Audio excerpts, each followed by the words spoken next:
नमस्कार मित्रों, मैं प्रोफेसर डॉक्टर दिनेश गुप्ता फिर आपके सामने आ गया हूँ मनी माइंडसेट इस विषय पर बात लेकर। इस विषय पर हम बात करने वाले, नया साल आ चुका है। मनी माइंडसेट को रीसेट करना बहुत ज़रूरी है। नए अगर अपने आप को अपग्रेड भी करना ज़रूरी है और रीसेट भी करना ज़रूरी है। पुरानी ढर्रे वाली मान्यताओं को छोड़कर नई मान्यताओं को स्वीकार कीजिएगा मित्रों। देखिए, दो चीज़ें आपको तो हमेशा करना है, स्वीकार करना है और समर्पण करना है। समर्पण भाव से अगर आज इस वीडियो को देखते तो मुझे पूरा विश्वास है कि ये वीडियो आपके जीवन में बहुत बड़ा बदलाव लेकर आएगी। नमस्कार मित्रों, मैं प्रोफेसर डॉक्टर दिनेश गुप्ता आपका स्वागत करता हूँ। आज के इस वीडियो में हम बात करने वाले हैं पैसे के माइंडसेट के बारे में। हम बात करने वाले हैं पैसे के बारे में। हम बात करने वाले हैं पैसे को अपने जीवन में कैसे वो मानसिकता हम कहाँ से लेकर आए, करोड़ों रुपए वाली मानसिकता कहाँ से लेकर आए। क्योंकि हमारे मम्मी डैडी तो इतने पढ़े लिखे नहीं है, हम जहाँ पे रहते हैं उतने ज़्यादा पढ़े लिखे लोग नहीं रहते या इतने अमीर लोग नहीं रहते। और ऐसे समय में अपने आप को एक पैसे के लिए एक बड़ी विशालकाय दौलतमंद की दौलत कहाँ से लेकर आए। तो मित्रों, खजाना आपके अंदर ही पड़ा है। यस, खजाना आपके भीतर ही पड़ा हुआ है। हम क्या करते हैं जनरली, कबीर साहब ने भी कहा है। कबीर साहब बोलते हैं कि जब मन का पक्षी, मन तो पक्षी जैसा है और जब इसको भय लगता तो ये बाहर जाता। नहीं साहब, मन पक्षी जैसा है, अच्छी बात है, लेकिन इसको बाहर मत भेजिए। क्योंकि हम जिस संगत में रहते हैं हमको वही रिजल्ट मिलता है। कबीरा मन तो पक्षी भया, कबीरा मन तो पक्षी भया, भय आए तो बाहर जाए। भय आने पर वो तुरंत बाहर चले जाता है। नहीं, जैसी संगत पाइए वैसे ही रंगत आवे। जिस तरह की हमारी संगत रहेगी मित्रों, वैसे हम उसी रंग में हम ढल जाएंगे। हमारे पास अगर प्रॉब्लम आते हैं पैसे का तो हम ऐसे लोगों को पूछते हैं जिन्होंने ज़्यादा दौलत नहीं कमाई है। आज मैं आपको बताने जा रहा हूँ मित्रों, अपने पैसे की मानसिकता को आपको बदलना पड़ेगा। जिस तरह से नया साल बदल गया है तो हमने कैलेंडर को भी बदल दिया। क्यों नहीं रखा कैलेंडर? अपने पुराने कैलेंडर को क्यों नहीं रखा? साहब, हमने पुराने कैलेंडर को इसलिए नहीं रखा क्योंकि अब उसकी उपयोगिता ख़त्म हो गई है। इसी तरह से बचपन में जो आपकी मानसिकता बनी थी या पिछले साल आपकी जो मानसिकता बनी थी, अब वो मानसिकता के साथ आप नई ज़िंदगी नहीं जी सकते हैं। अब आपको कैलेंडर बदलना पड़ेगा। आपको बहुत सारी चीज़ें, ब्लैक एंड वाइट टीवी हमने बदल दिया। हम तांगा को बदल के हमने व्हीकल लेकर आ गए। पहले हम तांगा में सफ़र करते थे, ऊँट पर बैठ के सफ़र करते थे। अब डायरेक्ट ट्रेन आ गया है, एरोप्लेन आ गया है और ये जरिया जो है, ये माध्यम जो है और फास्ट होते जा रहा है। मित्रों, खजाना आपके भीतर पड़ा है। खजाना हम सबके भीतर है। सारे रिज़ल्ट हमारे पास है, हमारे पास है। बहुत सारी चीज़ें हमारे अंदर ही पड़ा हुआ है, लेकिन हम बाहर झांकते हैं। बाहर झांकने से अच्छा है कि अपने मन में जाइएगा, वर्तमान में जाइएगा और वर्तमान में ही आपको वो उत्तर मिलेगा। तो खजाना भीतर पड़ा, इसका मतलब है हमारे दो माइंड है। एक माइंड है कॉन्शियस माइंड, जिसको हम जागृत मन बोलते हैं, और एक है अर्ध जागृत मन, जिसको हम सबकॉन्शियस माइंड बोलते हैं। जोसेफ मर्फी साहब ने एक किताब लिखी है, the power of your subconscious mind, और उन्होंने कई बातें यहाँ पर बताई गई है। कई बीमारियों को उन्होंने ठीक किया है। जो लोग की नौकरी जा रही थी उनको फिर से नया नौकरी उन्होंने दिलाया। और कई, यानी उन्होंने इस विषय पर इतना काउंसलिंग उन्होंने किया और उस पर एक किताब ही लिख डाली, the power of your subconscious mind. देखिए, जो लोहा होता है ना, अगर उसमें चुंबकीय तत्व नहीं है तो वो लोहा ज़्यादा वजन नहीं उठा सकता है। लेकिन जैसे ही किसी लोहा में अगर उसको चुंबकीय बना जाए, चुंबकीय गुणधर्म अगर डाल दिया जाता है, किसी लोहे में किसी लोहे के अंदर अगर चुंबकीय गुणधर्म डाल दिया, मैग्नेट पावर अगर हमने उसको दे दिया, तो वो जो लोहा रहता है वो 16 गुना ज़्यादा बन जाता है। 16 गुना उसकी ताकत बढ़ जाती है। जैसे ये लोहा आपको दिखाई दे रहा है, ये माइक वाला जो लोहा है, अगर इसमें चुंबकीय गुणधर्म नहीं है, मैग्नेट पावर अगर नहीं है, तो ये इतना वजन नहीं उठा पाता जितना भी दिख रहा है। लेकिन इसमें मैग्नेट पावर है, इसमें वो गुणधर्म आ गया है, मैग्नेट वाला इसमें पावर डाल दिया है। उसी तरह से इंसान का दिमाग भी है मित्रों। ये जो दिमाग है ना, अगर ये चुंबकीय बन जाता है, इसको अगर आप पीतल बनाएंगे तो ये कुछ भी अट्रैक्ट नहीं करेगा। लेकिन इसमें अगर चुंबकीय गुणधर्म अगर आ गया तो याद रखिएगा, आपका दिमाग कुछ भी कर सकता है। हर चीज़ को वो अट्रैक्ट कर सकता है। आप जो सोचते हैं वो बन सकते हैं, जो सोचते हैं वो पा सकते हैं, जो सोचते हैं उसको हासिल कर सकते हैं, जो सोचते हैं उसको अपनी ज़िंदगी में आप अट्रैक्ट कर सकते हैं। लेकिन अगर आपका दिमाग पीतल जैसा रहेगा ना मित्रों, फिर नहीं चलेगा। पीतल दिमाग अट्रैक्ट नहीं करता है, मैग्नेट वाला ही चीज़ अट्रैक्ट करता है। ये तो सिद्धांत है, साइंस का सिद्धांत है मित्रों। तो आज से आपको क्या करना है, अपने मन को मैग्नेट बनाना है। सबकॉन्शियस माइंड ऑर्डर देता है, कॉन्शियस माइंड ऑर्डर देता है सबको। कॉन्शियस माइंड कौन है? कैप्टन है। किसी जहाज़ का कैप्टन जो होता है, आपने देखा होगा किसी जहाज़ में ऐसा कोई उंगली दिखा रहा है, दूरबीन लेके उंगली दिखा रहा है, वो होता है कैप्टन। कैप पहना होता है ना, कैप्टन ने क्या पहना होता है?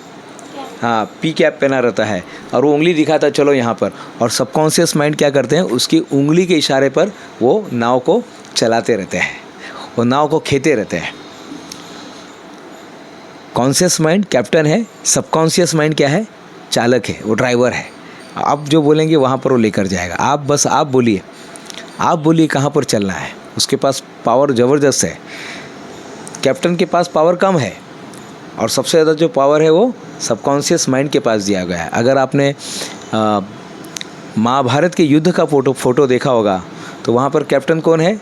युधिष्ठिर है और सारथी कौन है? कृष्ण भगवान है।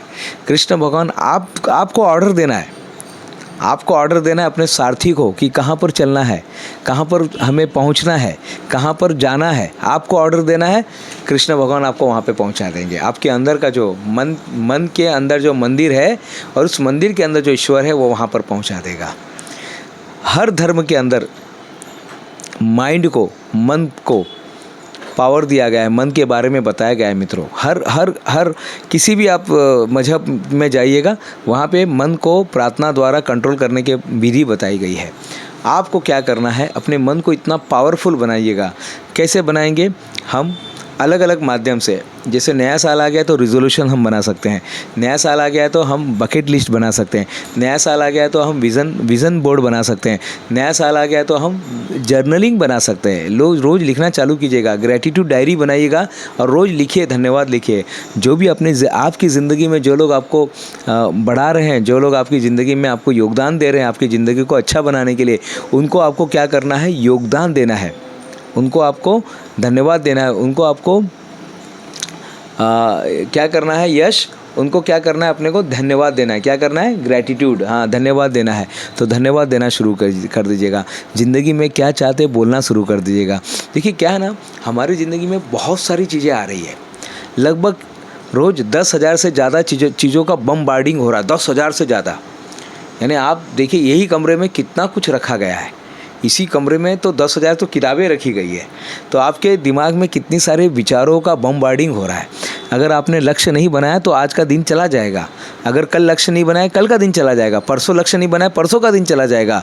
मुसीबत तो आते ही रहेंगे, प्रॉब्लम्स तो आते रहेंगे, फायर ब्रिगेड तो होता ही रहेगा, आग तो लगती रहेगी। लेकिन रोज़ अगर आप बुझाते ही रहेंगे साहब, तो पूरा साल आपका निकल जाएगा। आप अपने सपनों को कब टाइम देंगे? आप अपने काम को कब टाइम देंगे? आप जिसके लिए बने हैं उसको आप कब टाइम देंगे? जिसके लिए आपका जन्म हुआ है उसको कब टाइम देंगे?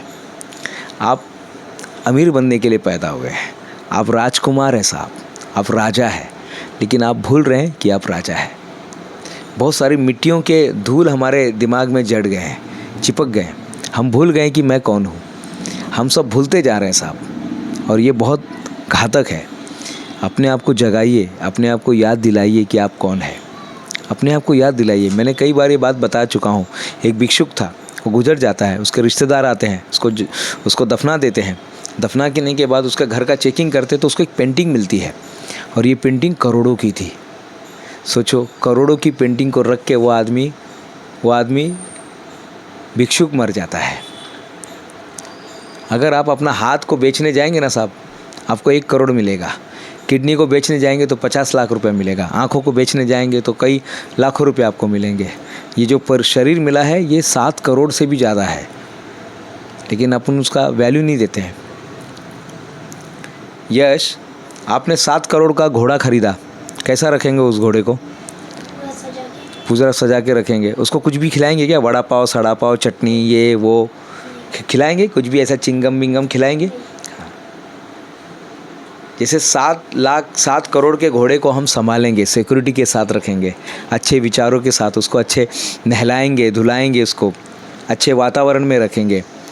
साहब, ये शरीर भी 7 करोड़ का घोड़ा है। ये शरीर भी 7 करोड़ का घोड़ा है। ये शरीर जो मिला है ना, 7 करोड़ का घोड़ा है। इसमें लोग गुटखा डाल रहे हैं, शराब डाल रहे हैं, कचरा डाल रहे हैं, कुछ भी डाल रहे हैं, सड़ा गड़ा गला कुछ भी डाल रहे हैं। क्यों ऐसा करते हो साहब? ये घोड़े को, जब घोड़े को आप इतना केयर कर सकते हैं तो आपके शरीर का नहीं कर सकते हैं?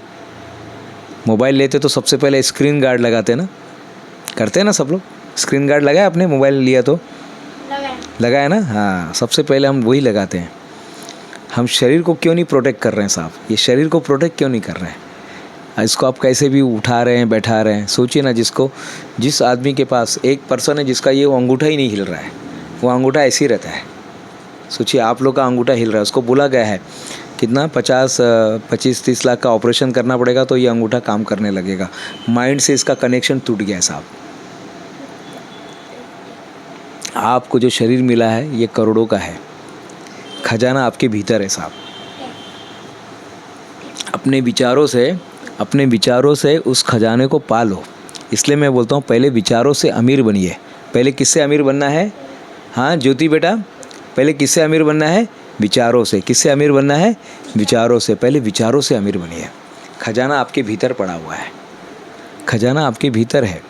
विचारों में गज़ब की शक्ति है साहब, उसको उपयोग कीजिएगा अपने जॉब को पाने के लिए, अपने बिज़नेस को बढ़ाने के लिए, अपने आप को बढ़ाने के लिए, ग्रो करने के लिए, और ये साल को सबसे बेस्ट, आज तक का सबसे बेस्ट साल बनाने के लिए।